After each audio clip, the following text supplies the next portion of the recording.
اوعى تيجي تعمل سفاري وانت جبان، اقسم بالله هتنزل من العربيه على الله. انت الحال النون يعني اخباركم ايه؟ لازم تيجي، انا قلت لك اهو اللي هيحصل هنا هينسيك كل حاجه بتحصل هناك والله.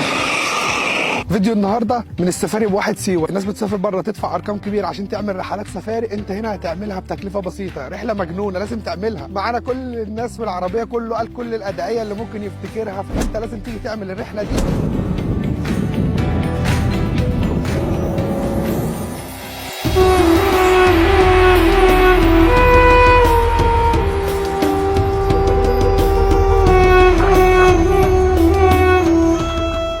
اول مكان البحيره البارده، سبحان الله، في بحيره طالعه في وسط الصحراء دي كلها، ما فيش اي حاجه غير الرمل الناعمه، ميتها بارده موجوده. تعالوا معانا وهوريكم، دي بتبقى من ضمن المزارات اللي انت بتعملها في رحله السفاري. حاجه كده لما تشوفها مش هتقول غير سبحان الله، هذا خلق رب. في وسط الصحراء ميه وكمان بارده وحواليها خضره ربانيه من غير اي حاجه. احنا دلوقتي في منطقه بير واحد في قلب الصحراء، زي ما احنا شايفين ورانا عين ميه سخنه حواليها كلها زرع وخضره، وبعد كده جنبنا على طول في منطقه اسمها بحيره البارده اللي هي تابع برضه بير واحد.